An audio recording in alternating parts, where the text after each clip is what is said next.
আপনারা কি ভোলাহাটে একটি পৌরসভা পেতে চায়? আল্লাহ তাআলাকে সাক্ষী রেখে বলছি, আপনাদের সকলকে সাথে নিয়ে ভোলাহাট থেকে রহমপুর যাওয়ার রাস্তাটিকে প্রশস্ত করে এমন পরিমাণে বৃদ্ধি করতে চাই, দুটা কেন তিনটি ঢাকা পর্যন্ত পাশাপাশি যাওয়া আসার সুযোগ পায়। এই এলাকায় একটা কৃষি ইপিজেড তৈরি করে হাজার হাজার যুবকের কর্মসংস্থানের চেষ্টা করব ইনশাআল্লাহ। ভোলাহাটের মানুষকে চিকিৎসার জন্য রহমপুর কিংবা রাজশাহী জন্য যেতে না হয় তার একটি ব্যবস্থা করতে চাই ইনশাআল্লাহ। আমি আশ্বস্ত করতে চাই, এলাকার শিক্ষা প্রতিষ্ঠানগুলোর ভৌত অবকাঠামোর আমূল পরিবর্তন আনবো ইনশাআল্লাহ। একটি দেশের কাঙ্ক্ষিত উন্নয়নের জন্য যুবকরা হচ্ছে সবচেয়ে গুরুত্বপূর্ণ নিয়ামক। কথা বলতে না বলে আমার স্বপ্ন রয়েছে এলাকার সকল যুবকের কর্মসংস্থানের জন্য চেষ্টা করব। এই এলাকা হচ্ছে কৃষি প্রধান এলাকা।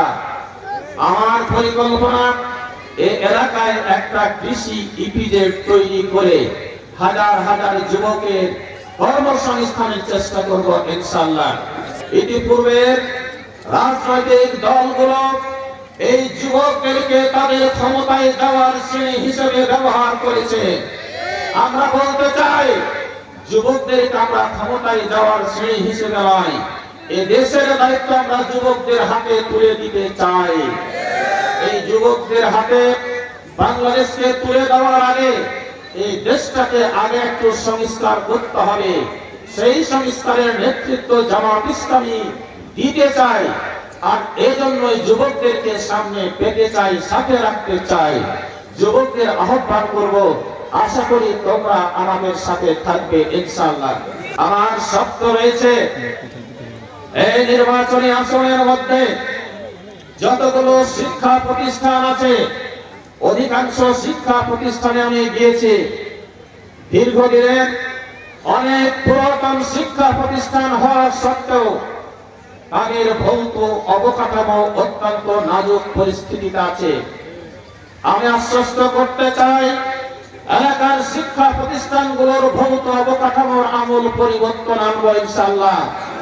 এবং আমার সুপারিশের জন্য কোন শিক্ষা প্রতিষ্ঠান প্রধানকে আমাকে একটি পয়সাও দেওয়া লাগবে না, এই ঘোষণা আপনাদেরকে বলে দিলাম। সুতরাং আমি শিক্ষা নিয়ে এই এলাকায় একটি আমূল পরিবর্তন আনতে চাই। আপনাদেরকে কথা দিচ্ছি, এমপি নির্বাচিত হতে পারলে আল্লাহ তাআলাকে সাক্ষী রেখে বলছি, আপনাদের সকলকে সাথে নিয়ে ভোলাহাট থেকে রহমপুর যাওয়ার রাস্তাটিকে প্রশস্ত করে এমন পরিমাণে বৃদ্ধি করতে চাই, দুটা কেন তিনটি ঢাকা পর্যন্ত পাশাপাশি যাওয়া আসার সুযোগ পায়। এটা আপনারা চান? এটা চাইলে আমাকে ওই এমপি হিসেবে আপনাদেরকে চাইতে হবে। চান তো ইনশাআল্লাহ? যদি চান তাহলে সামনের দিনে দাঁড়িপাল্লায় আপনাদেরকে ভোট দিতে হবে। রাজি আছেন সবাই? আপনাদের হাসপাতালটি চিকিৎসা সেবার যথোপযুক্ত পরিবেশ নাই।